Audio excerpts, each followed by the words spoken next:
Manel Kape versus Alexandre Pantoja. We got minus 145 on Pantoja and plus 125 on the newcomer Manel Kape. Let's start off with Alexandre Pantoja first and foremost, who's coming off a loss to Askar Askarov last time around. That fight was back in July of last year, and it seems like he's taking a little bit of time off. He was scheduled to fight Manel Kape on the last card of 2020, December 19th. However, Pantoja had to withdraw, and now they're rescheduling it for this upcoming card. And it's a great fight, and it definitely tells you what the UFC thinks of Manel Kape, especially putting him up against a guy like Alexandre Pantoja, who's a top 10 flyweight at this point in time. So, speaking of the last fight that Pantoja was in against Askar Askarov, that's a fight that he had a solid first round where we were getting a grapple heavy attack from Askarov. However, Pantoja did a good job of kind of reversing position and even had his back for a little bit, and then ended up winning that round on all three judges' scorecards. The next two rounds, however, was a little bit more so on the Askarov side, as it felt like Pantoja was starting to slow down a little bit, and this fight, mainly contested in the grappling realm in the second grappling realm in the second round, and then the striking realm in the third round. And Askarov was able to get the better of Pantoja in both of those rounds, getting the judges nod there. We really start to see there's always this narrative out there for Pantoja where he starts to slow down a little bit in the second and third rounds. And he did a good job of going scramble for scramble in that second round against Askarov, even getting his back at a certain point. However, in that third round, it seemed like his striking defense was very much lacking due to, possibly, a compromised gas tank, Askarov being a little bit fresher and landing the better shots, especially his jab from that southpaw position was just on point, and Pantoja just wasn't able to react quick enough to really get out of the way of those shots. Pantoja, a little bit of a one and doneer when it comes to the striking realm, especially in the second and third rounds, which is why I think he's going to have to go out there and really implement his grappling game to get the better of Manel Kape. That's where we see Kape struggle a little bit whenever he does go up against those types of guys. Pantoja is still, in my opinion, potentially top 5, top 10 flyweight, but I think he needs to really focus on what got him to the dance. In my opinion, that's really just going after his grappling, going out there and trying to submit these guys, as he is a high-level jiu-jitsu black belt. And again, he comes from a great team in American Top Team that allows him to really, kind of exaggerate his technique and his skills that make him that much better.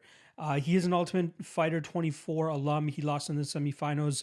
I'm trying to remember the guy's name. It was a Japanese cat, Hiromasa Ogokubo. Absolutely butchered that name, but I gave it a try. If you guys remember, that was that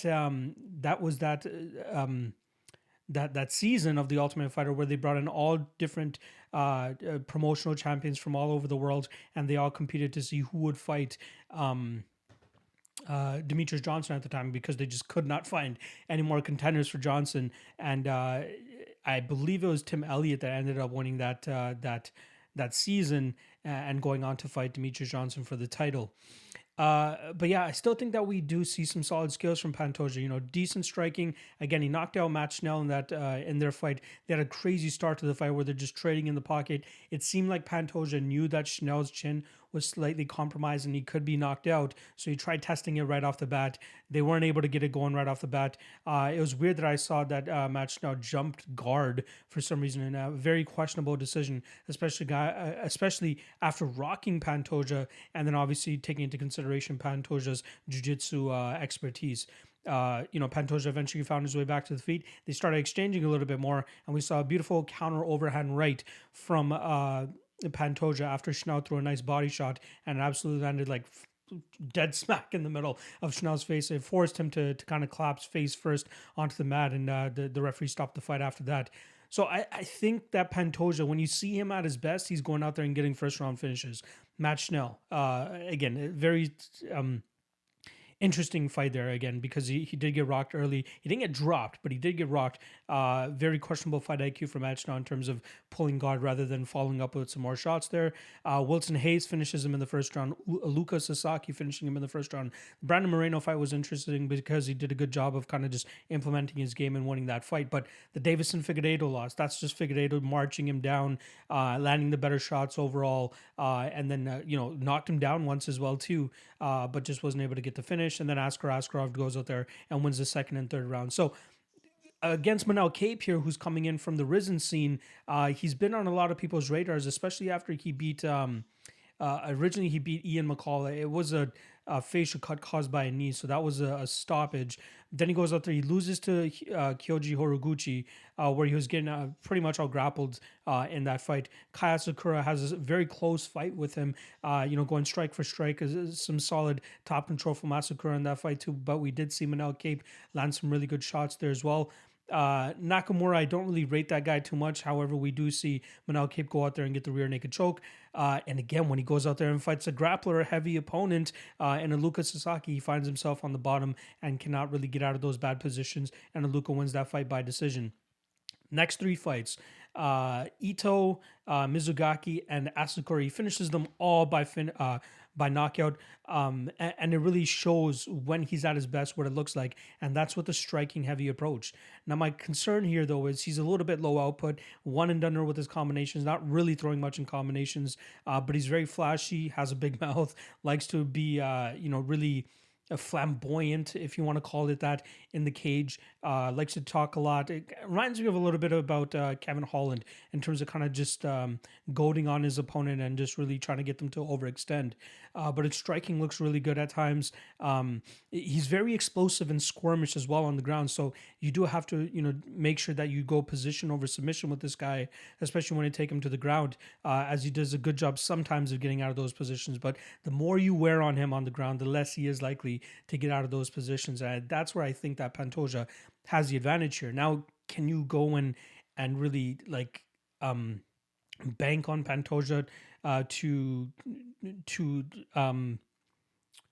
go after the takedowns, to pursue the takedowns?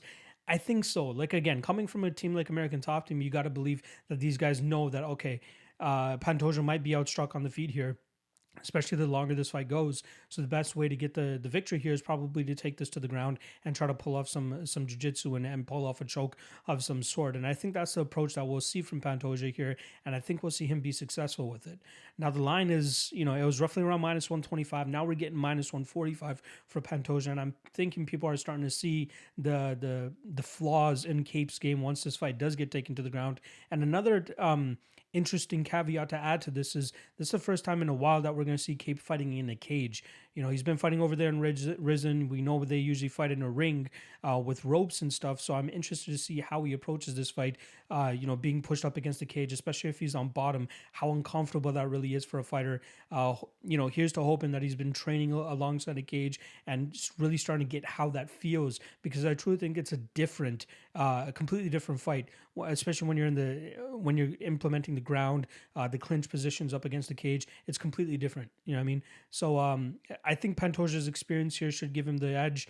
Only 3 years older, but has been in the UFC for a lot longer time, has been fighting high level competition this entire time as well too. And I think he has a solid enough chin to kind of survive whatever Kape has to throw at him in the earlier parts of this round. But that's where I think it's important for Pantoja. He's going to have to get this fight to the ground, as I believe that Kape could one and done combination him for rounds 2 and 3 if it comes down to it. Almost look like a Davison Figueiredo fight possibly if this fight does get extended. So I like Pantoja early. I think we'll see him get the takedown. I think we'll see him pull off a submission too. But the longer that this fight goes, I kind of give it more so to Kape's side here. But I wouldn't be surprised if you see Pantoja get takedowns later in this fight as well. So very close fight. Probably going to stay with it, but I'll go with the UFC vet here. I think that we'll see Pantoja get the takedowns and eventually pull off a submission early in this fight. What is the submission prop too? That's actually something I want to see. I feel like if it's better than like plus 400 on Pantoja, it might be a good spot. Pantoja by sub plus 285. Yeah, getting a little greedy there, thinking that it'll be a better price. But yeah, I got Pantoja here. Close fight. Glad that we finally got Kape in the UFC. I think we'll see some fun fights with him, and he's going to be a great character as well in the UFC. But I think this is a very tough test for him for his first fight in the UFC. Again, he's fought some solid guys in Risen, Asakura, Horiguchi, and those guys. But I think that Pantoja and some of these other guys are going to be a little bit too much for him. So I'll go with Pantoja to win this fight via first round submission.